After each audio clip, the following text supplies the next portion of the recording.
마태복음 7장 1절입니다. 비판을 받지 아니하려거든 비판하지 말라.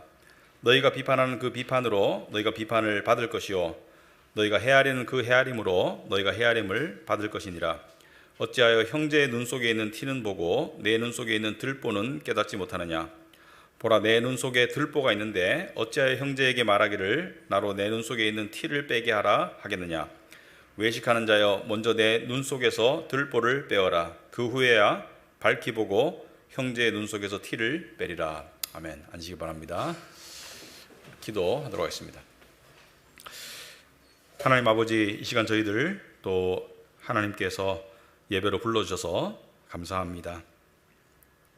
아버지 하나님, 저희들의 삶 가운데 하나님은 질서를 주시기를 원하시고, 또 하나님께서는 평안을 주시기를 원하시고, 또 하나님께서는 우리의 망가진 부분들을 고쳐주시기를 원하시는 또 선하신 의사시며 또 우리 아버지 되심을 믿습니다.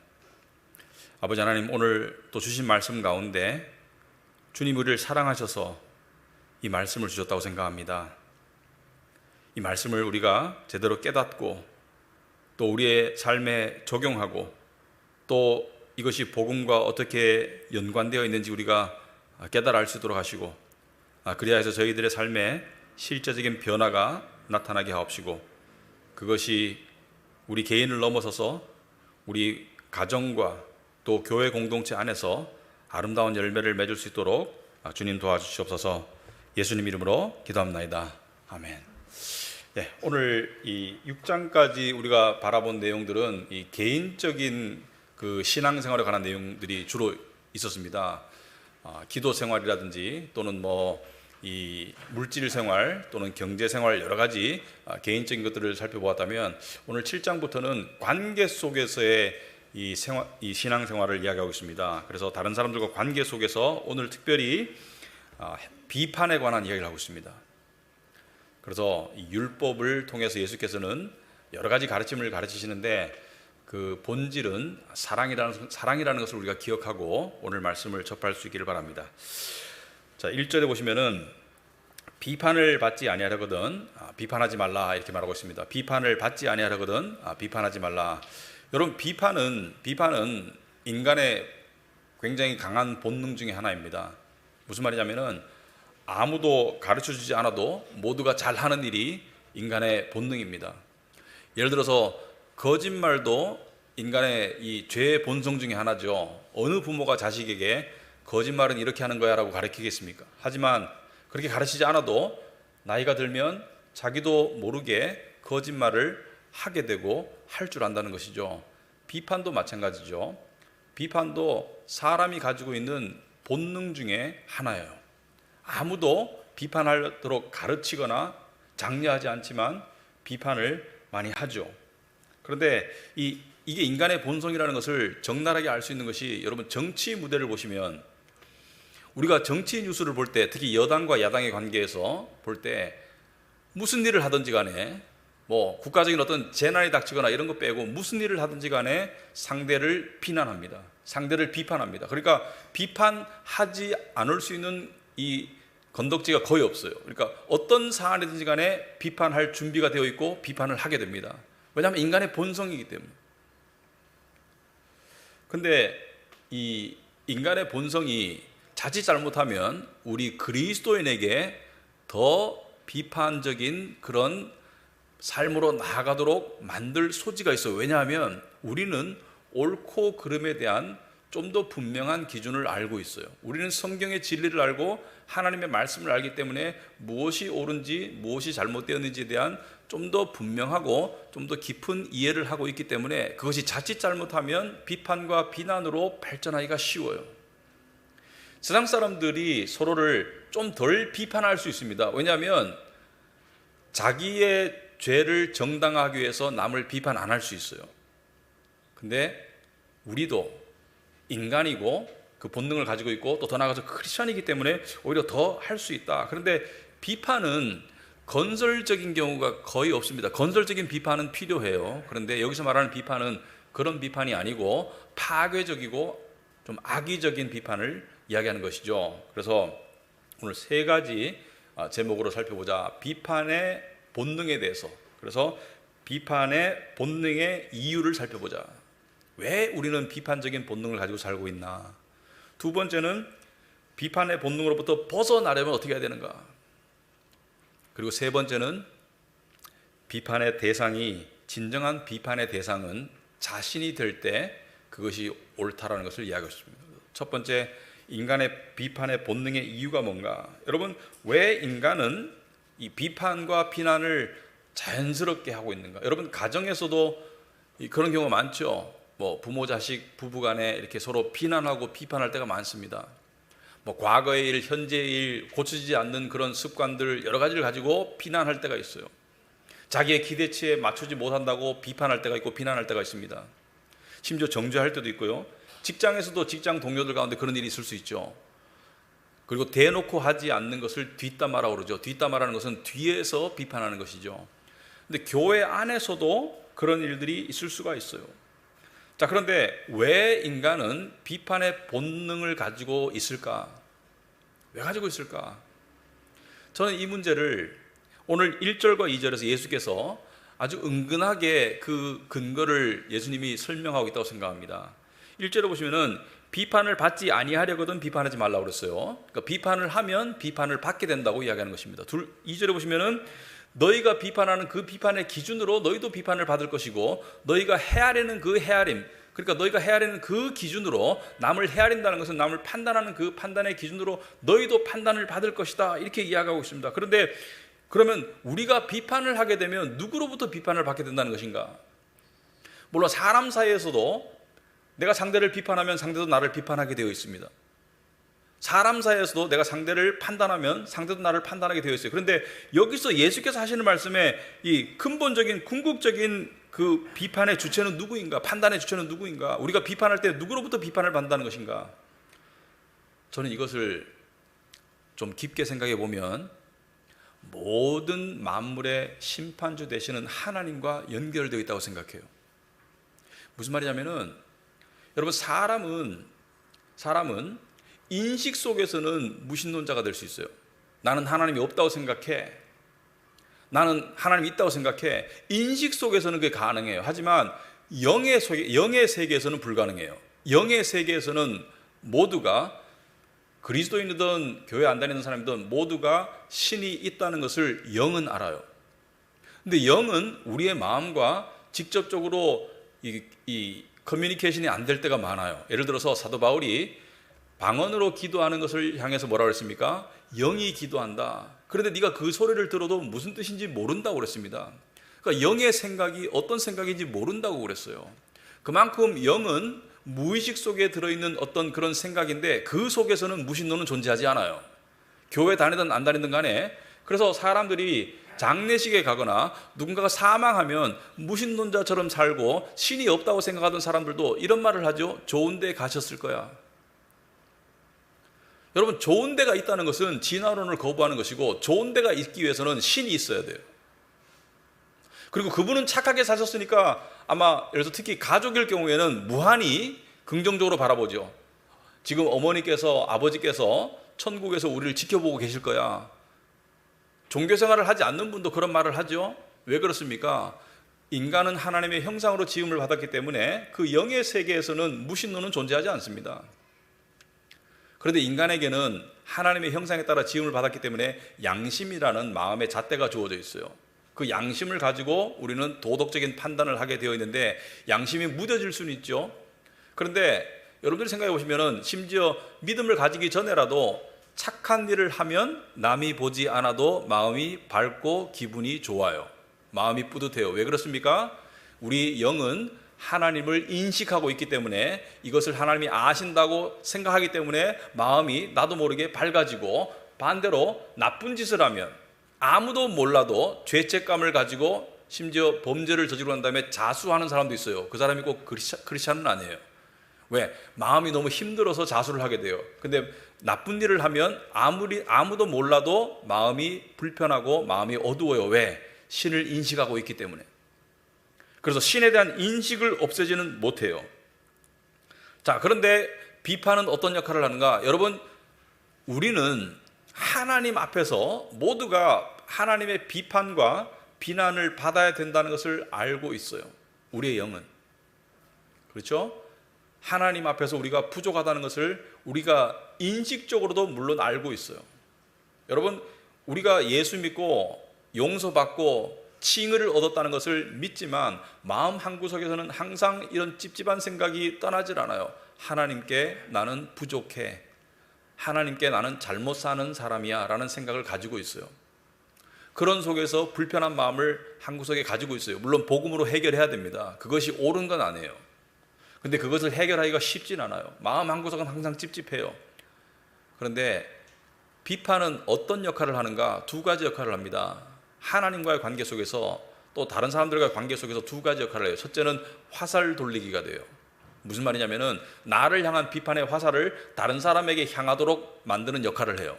여러분, 어렸을 때 집에서 형제가 있었던 경우, 형제 자매가 있었던 경우 커오면서 부모님한테 꾸중 들을 때 우리는 어떤 습성이 있죠?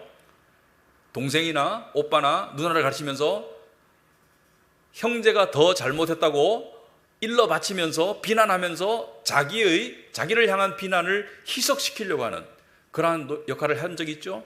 동생을 더 이르면서 자기를 향한 부모의 비난을 희석시키려고 하는 그런 역할을 했었어요.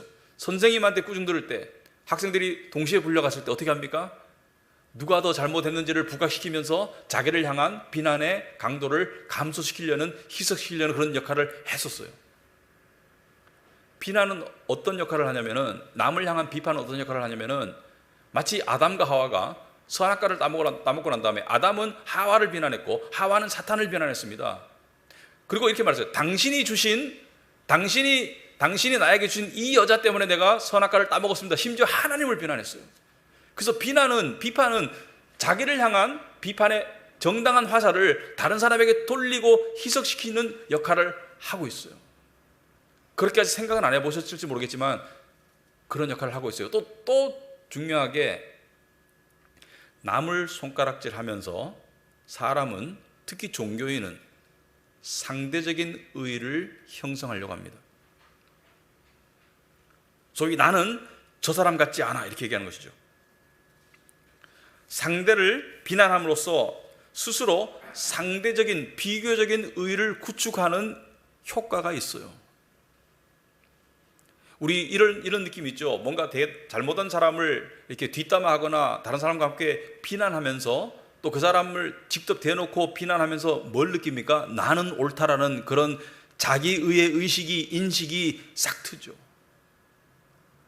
근데 이러한 것이 왜 필요한가? 왜냐하면 모든 인간은 기독교인이든 아니든 간에, 종교인이든 아니든 간에 인식이나 무의식 속에서 항상 신을 인식하고 살고 있어요. 그러므로 의에 대한 선천적인 결핍증을 앓고 있어요. 근데 이 의에 대한 선천적인 결핍증이 폭로되는 것이 내가 비난받을 때인데, 상대를 비난함으로써 그것을 극복하거나 모면하거나 또는 자기 비교적인 의의를 만들어내고 있다는 거예요. 이것을 예수께서 예화로 설명한 예화 중에 하나가, 이러한 인간의 있던 그 비판과 의의 메커니즘을 설명하는 예화가 누가복음 18장에 나오는 바리새인과 세리의 기도의 장면입니다. 굉장히 재밌어요. 보시면은 바리새인과 세리가 둘 다 기도하는 그런 장면인데, 성전에 올라가서 거기 누가복음 18장 9절에 보시면은 또 자기를 의롭다고 믿고 다른 사람을 멸시하는 자들에게, 자, 이게 누굽니까? 다른 사람을 비난함으로써 스스로 의를 추구하는 자들에게, 상대적인 의를 추구하는 자들에게 이 비유로 말씀하시되, 두 사람이 기도하러 성전에 올라가니 하나는 바리새인이요. 바리새인은 어떤 사람입니까? 상대를 비난함으로써 자기 의를 세워나가는 사람이 바리새인이고, 하나는 세리다. 세리는 뭐예요? 비난받는 대상이죠. 바리새인이 서서 따로 기도하여, 따로 기도한다는 것은 거리를 두고 기도한다는 것이죠. 왜? 나는 저 사람과 달라. 나는 다르다는 거예요. 그래서 비판은 나와 상대를 구별하는 수단이 되기도 합니다. 나는 달라. 나는 당신 같지 않아. 나는 저 사람 같지 않아. 그래서 뭐라 그래요? 따로 기도하면서 이르되, 하나님이여, 나는 다른 사람들 이 세리처럼 토색, 불의, 간음을 하는 자들과 같지 아니하다라고 이야기하는 거예요. 비난하면서, 지금 세리를 비난하면서 자기 의를 세우고, 그리고 그것을 감사하기까지 해요. 하나님 감사합니다. 나는 달라서. 그리고 12절에 자기의 의를 내세우죠. 나는 일에 2번씩 금식하고 일주일에 2번 금식하고 또 소득의 11조를 드리나이다 하고 자기의 종교적인 의를 내세우죠. 왜? 왜냐하면 9절에 보니까 자기를 의롭다고 믿기 때문에, 자기의 의를 유지하기 위해서. 이것은 교회 안 다니는 사람도 마찬가지예요. 교회 안 다니는 사람도 자기 정당화, 자기 의를 위해서 상대를 비난하거나 비판하거나 정죄할 때가 많아요. 그런데 우리 그리스도인들도 이렇게 살아야 되는가? 그리스도인들도 이렇게 살아야 되는가? 오늘 두 번째 주제가 비판의 본능으로부터 벗어나려면 어떻게 해야 되는가? 여러분, 모든 답은 복음과 예수 그리스도께 있습니다. 우리는 이렇게 화살 돌리기를 할 필요가 없습니다. 왜냐하면 하나님께서 우리에게 화살을 쏘시지 않으세요. 무슨 말이냐면 하나님은 우리를 비판하지 않으세요. 우리는 우리 안에 비판받을 구석이 많다는 것을 알아요. 찝찝해요. 하지만 하나님은 우리를 비판하지 않으세요. 우리는 상대를 비판함으로써 또는 자기의 어떤 열심을 통해서 스스로의 의를 쌓을 이유가 없습니다. 가짜 의를 쌓을 이유가 없어요. 왜? 우리에게 칭의, 우리에게 하나님께서 진정한 의를 주셨기 때문에. 그러니까 우리는 의 결핍증이 없어요. 근데 우리의 육신의 본능은 우리가 의가 결핍하다고 자꾸 신호를 보내지만 우리의 복음의 진리는 우리가 의가 결핍하지 않다고 이야기하고 있습니다. 왜냐하면 하나님께서 우리를 향한 당연한 비판을, 그냥 우리를 향한 당연한 정죄를, 비난을 그냥 없애신 것이 아니에요. 그러면 공의의 하나님이 아니에요. 우리를 향한 당연한 비판과 비난과 정죄를 누구에게 대신 씌우셨나요? 예수 그리스도께 대신 씌우셨거든요. 그러니까 우리가 비난받아 마땅합니다. 제가 비판받아 마땅해요. 제가 하나님께 정죄받아 마땅해요. 하지만 그 마땅한 비판과 비난과 정죄를 예수께 온전히 씌웠기 때문에, 그래서 예수를 우리의 대속 제물이라고 그러죠. 대신 속죄하신 제물이다. 이것이 우리가 믿는 복음 아니겠습니까? 이사야서 53장 5절에 그가 찔림은 우리의 허물 때문이다. 우리의 허물 때문에 예수께서 정죄를 당하셨다는 것이죠. 그가 상함은 우리의 죄악 때문이다. 그가 비판받으시고 심판받으시고 징계를 받으신 거 우리 때문이라는 것이죠. 그래서 그가 징계를 받음으로 우리는 평화를 누린다는 것은 하나님 앞에 더 이상 우리가 의의 결핍이 없다는 것을 말합니다. 신분적으로 그렇다는 거예요. 그래서 우리는 스스로의 의를 쌓을 이유가 없습니다. 우리는 화살 돌리게 할 필요가 없어요.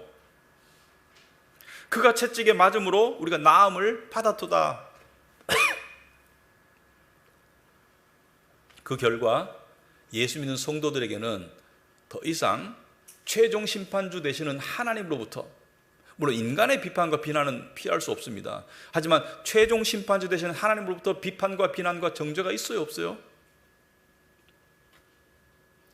성경에 놀라운 말씀들이 많은데 로마서 8장 1절에 그러므로 이제 그리스도 예수 안에 있는 자에게는 결코 정죄함이 없다라고 이야기하죠. 여기서 정죄함이라는 것은 신의 비판과 비난과 노여움과 정죄를 말합니다. 사람의 비판과 비난은 일시적이지만 하나님의 비판과 비난은, 여러분, 마지막 심판대에 섰을 때 예수 그리스도 안에 없는 사람, 여기서 세 가지 단어가 중요한데, 그러므로 그리스도 예수 안에 있는 자에게는, 그리스도 예수 안에 있는 자에게는 중요하고, 정죄함이 없다는 것이 중요하고, 결코가 중요해요. 결코 없다는 거예요. 결코 없다는 것은 과거의 죄, 현재, 미래 어느 순간이나 어떤 일에 있어서도 정죄함이 없다는 것을 이야기합니다. 이것을 반대로 뒤집어 놓고 보면 예수 그리스도 밖에 있는 자들에게는 정죄함이 분명히 있다는 것을 이야기합니다. 이것을 우리가 실감하지 못하는 것은 아직 그 순간이 닥치지 않았기 때문이죠. 근데 상상해 보면 엄청나게 무서운 거예요. 예수 그리스도 밖에 있는 자들에게는 분명히 정죄가 있다는 것을 이야기하고 있습니다. 하지만 우리가 신분적으로 결코 정죄함이 없는 상태에 들어왔어도 우리가 체험 가운데 비판을 일삼거나 또 남을 깔아뭉개면서 상대적인 의의를 확보하려고 한다면 어떻게 되겠습니까? 하나님의 은혜를 체험하지 못하게 됩니다. 신분과 체험은 달라요. 신분적으로는 이미 끝났어요. 하지만 체험을 말하는 거예요. 체험을 못하게 돼요. 그래서 다시 본문에 보시면은 비판을 받지 아니하려거든 너희가 그러한 양심의 가책을 받지 아니하려거든 비판하지 말라는 거예요. 너희의 헤아리는 그 헤아림으로 너희가 헤아림을 받을 것이라는 거예요. 왜 그렇습니까? 왜냐하면 하나님이 보시기에는 비판을 받는 자나 비판하는 자나 비판받아야 마땅한 것은 똑같아요.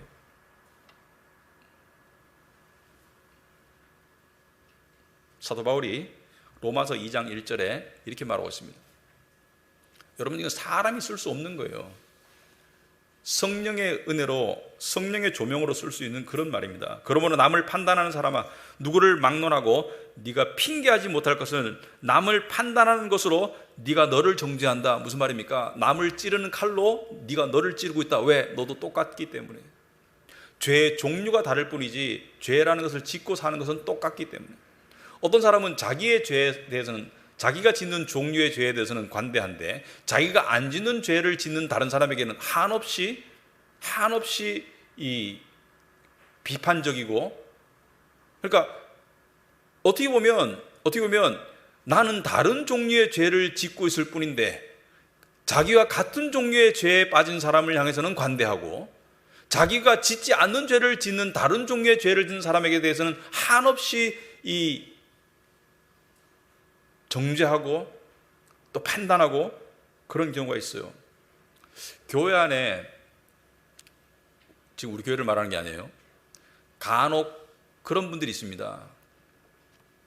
남의 잘못을 알아내고 거기에 대해서 분석하는 데는 아주 재능이 많은데 자기의 잘못을 볼 줄을 몰라요.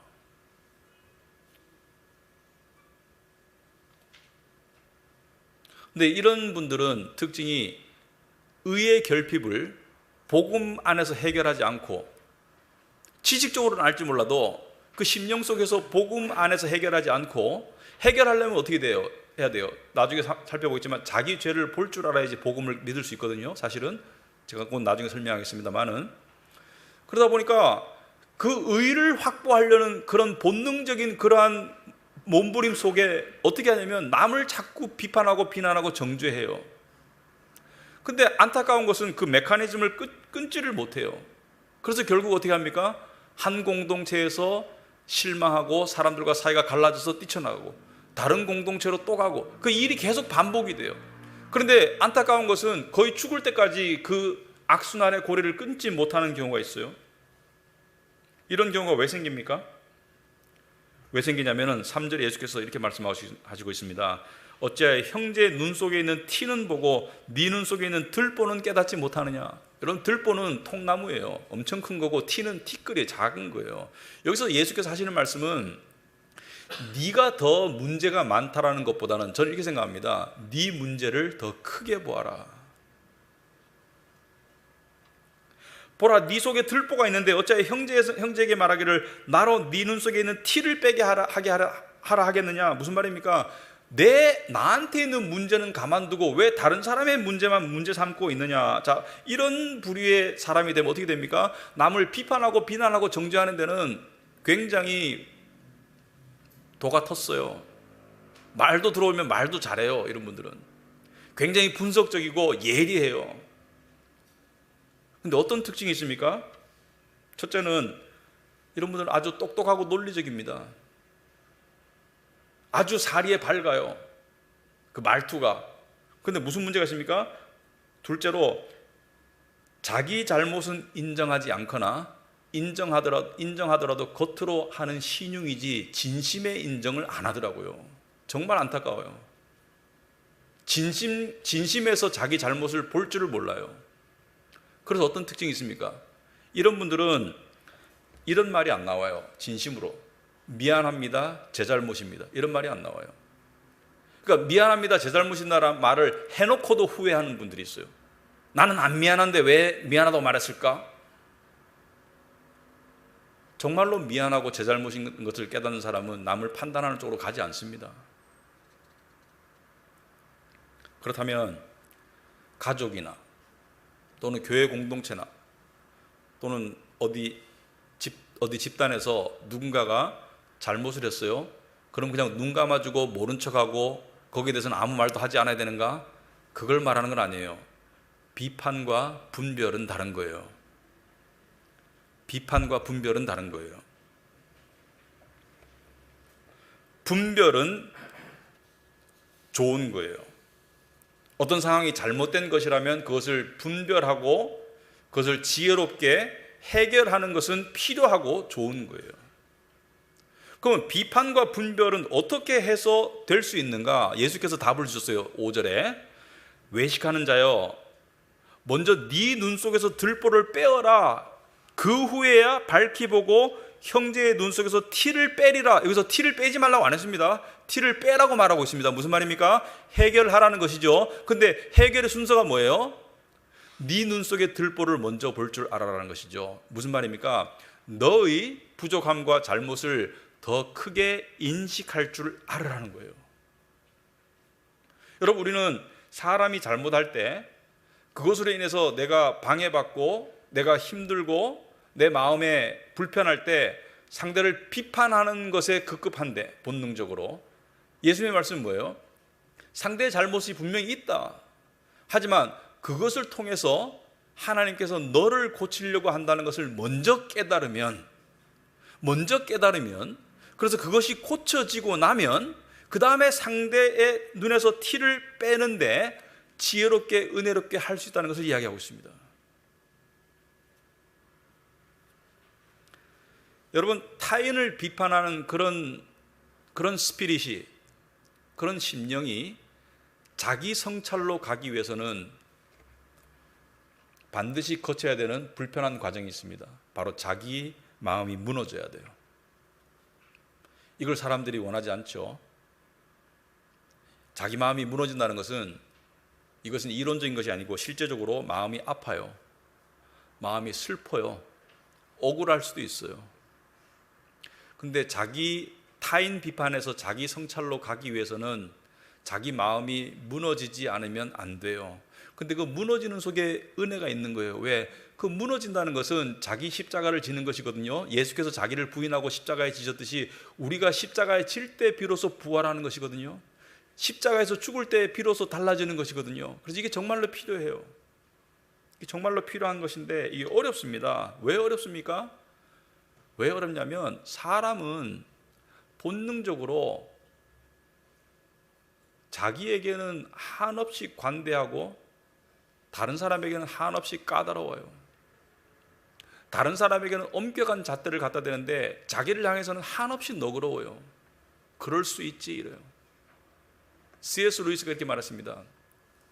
자기가 가만히 보니까 자기 인생에서 아무리 거듭해서 잘못을 해도 계속 용서해주고 받아주고 너그럽게 대하는 대상이 있더랍니다. 그것이 자기 자신이래요.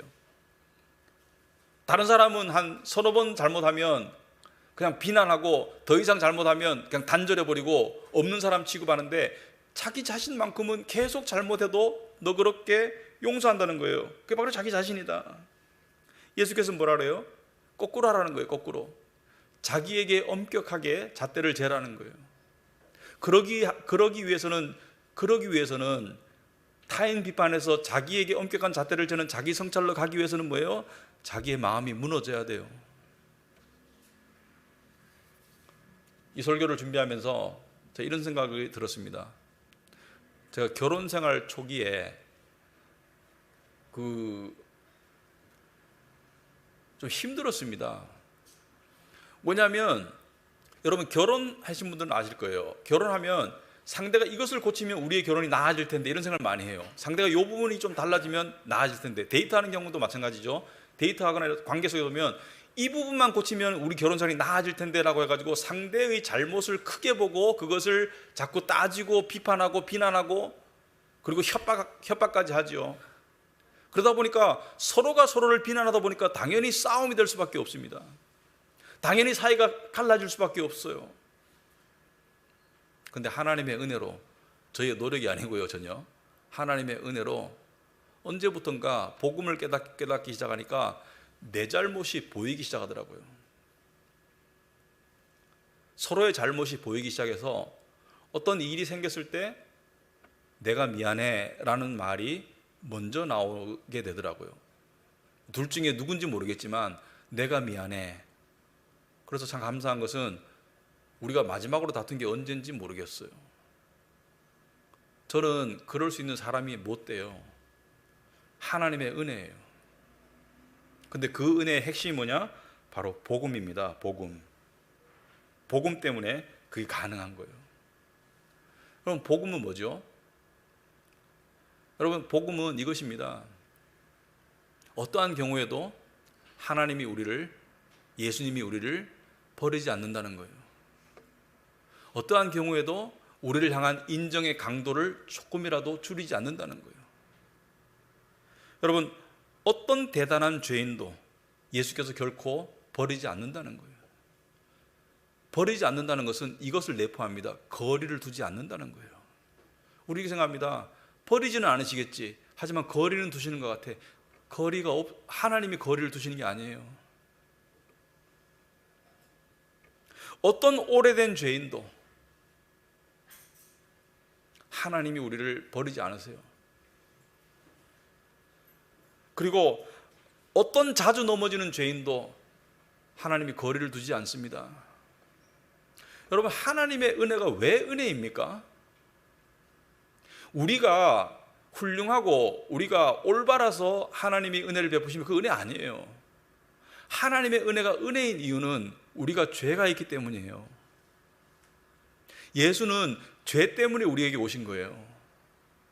그러므로 죄가 더한 곳에 은혜가 더하는 거예요. 그래서 죄는 죄 때문에 하나님을 회피하는 것이 아니라 죄 때문에 주님께 더 나아가야 돼요. 이게 은혜예요. 우리는 죄가 있으면 본능적인 그런 인식 속에서 우리는 죄가 있으면 하나님으로도 하나님께 나아가기를 쭈삣쭈삣해요. 조금 삶을 정리하고 나가야지, 조금 삶을 깨끗하게 하고 나가야지, 이렇게 생각합니다. 근데 거꾸로 하셔야 돼요. 우리가 죄가 생각나고 그것 때문에 마음이 힘들고 그것 때문에 하나님께 죄송스럽고 심지어 5번, 6번이 아니라 10번, 12번 계속 넘어지고 그때가 하나님께 나아갈 때예요. 왜냐하면 하나님은 우리를 절대로 버리지 않습니다. 멀리하지 않아요.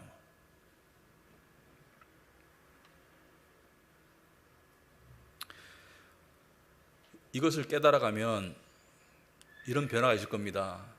가까운 사이에 비난의 말보다는 격려와 세워주는 말이 될 거예요. 여러분, 사랑이라는 게 뭐죠? 사랑은 세워주는 거예요. 비난할 때는 어떤 마음이 듭니까? 예를 들어서 가정에서 누가 이렇게 직장에서 돈을 벌어, 왜 비난할 때 왜 이거밖에 못 벌어오지? 그것이 격려로 되면 어떻게 돼요? 여보 고생했어요. 부모가 자식이 부모에게 고생하셨습니다. 격려가 되는 것이죠. 뭔가 힘들 때 가족이나 또 가까운 교회 공동체 가운데 서로 위로해주고 격려가 되고, 그리고 실수했을지라도 그 실수를 고치기를 원하지만, 그렇지만 그 실수 때문에 그 사람을 정죄하거나 비난하지 않는 것, 이것을 하나님이 원하시는 거예요. 이것이 어떻게 가능한가? 여러분, 복음 안에서 우리의 실체를 볼 수 있기 바랍니다. 여러분, 우리는 하나님 앞에 아까도 말씀드렸지만 비난받아 마땅해요. 비판받아 마땅해요. 정죄받을 죄의 빚만 잔뜩 지고 있어요. 그런데 하나님은 우리를 비판하지 않고 비난하지 않고 우리를 받아주신다는 거예요. 이것을 내가 깨우쳐 가면 그 속에서 상대를 향한 비판보다는 하나님의 은혜를 더 생각하게 될 것이에요. 그런데 하나님의 은혜를 더 깨달으려면 반드시 선결 조건이 있습니다. 하나님의 은혜를 깨닫기 위해서는 자기의 죄를 깨달아야 돼요. 그래서 남을 비판하는데 급급한 사람은 머리로는 인정을 하지만 실제로 자기가 죄인이라는 것을 깨닫지 못하는 것 같아요. 근데 인간이 어느 누구도 자기가 죄인인 것을 제대로 깨달을 수 있는 사람은 없습니다. 더 깨달을 수는 있지만 제대로 깨달은 사람은 없어요. 왜 그럴까요? 우리는 죄 때문에 자기의 죄성을 깨달을 수 없어요. 죄 가운데 우리의 죄성이 우리가 얼마나 죄인인지를 깨닫는 데 방해가 돼요. 왜냐하면 우리의 죄성은 의로움을 보는 눈을 흐리고, 우리의 죄성은 자기 중심성으로 인해 가지고 자기 편애적이고, 우리의 죄성은 상대를 더 비난하는 그런 마음을 가지게 하고, 그래서 죄 때문에 우리의 죄를 깨닫지 못해요. 사도 바울이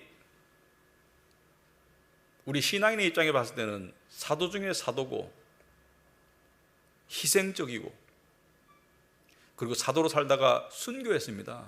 근데 그런 분이 내가 죄인 중에 괴수, 죄인 중에 우두머리, 죄인 중에 으뜸이라고 어떻게 고백할 수 있었을까?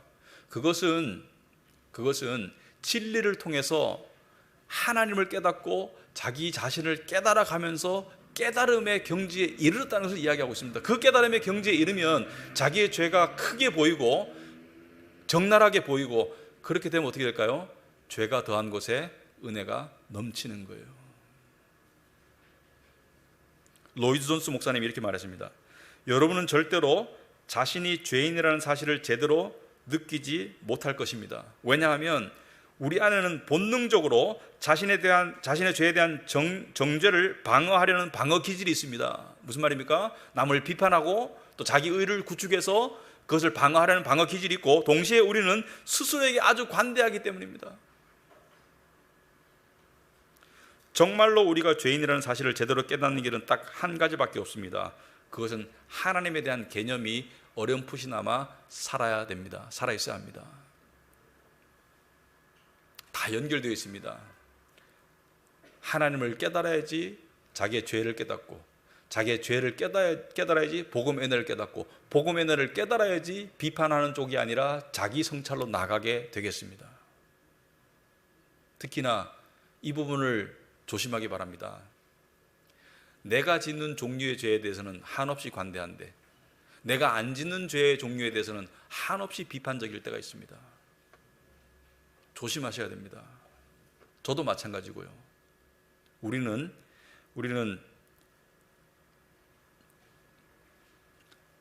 우리가 상대를 비판할 때 우리가 상대의 잘못에 대해서 아는 부분은 조금밖에 안 돼요. 속속들이 알지도 못하면서 비판하는 거예요. 더 알았으면 더 비판하겠죠. 하지만 우리는 우리 자신에 대해서 내가 상대에 대해서 아는 것보다 훨씬 더 많이 알고 있고, 그 많이 암 속에는 내가 정죄받고 비난받아야 될 많은 이유들을 더 많이 가지고 있어요. 그래서 비판은 위선자가 되는 거예요. 비판보다는 자기 성찰로 갈 때, 그럴 때 어떤 일이 생깁니까? 이런 일이 생겨요. 비판의 결과는 비판받는 자의 여러 능력을 분산시킵니다. 오스왈드 체인버스 이야기입니다. 성령님만이 비판할 수 있는 온전한 위치에 계시는 유일한 분입니다.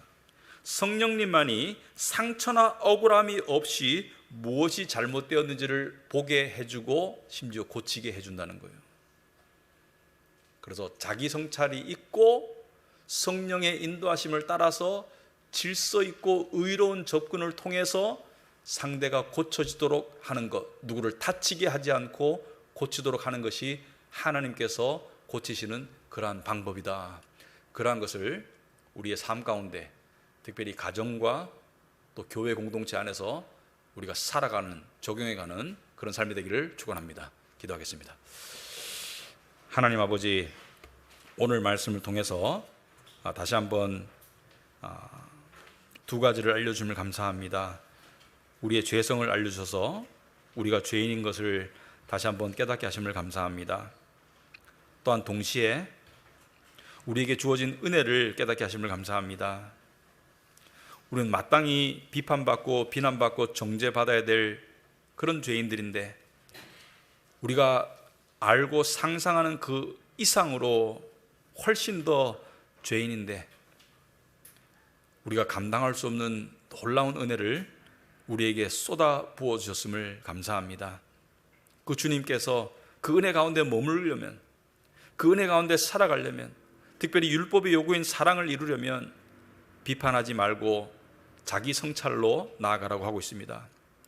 우리가 가지고 있는 어떠한 특정한 주제를 가지고, 또 문제를 가지고 가족이나 또 주위 지체들을 비판하고 심지어 속으로 판단하는 마음 가운데 있었다면 그것이 잘못인 줄 알고 우리 마음 가운데 자기 성찰로 더 돌이킬 수 있도록 주님 도와주시옵소서. 내가 나를 바라볼 때, 그리고 그 죄인에게 주어진 하나님의 은혜를 생각할 때 우리가 달라질 수 있다고 믿습니다. 그러한 실질적인 변화가 우리의 삶 가운데 일어나게 하옵소서. 예수님 이름으로 기도합나이다. 아멘.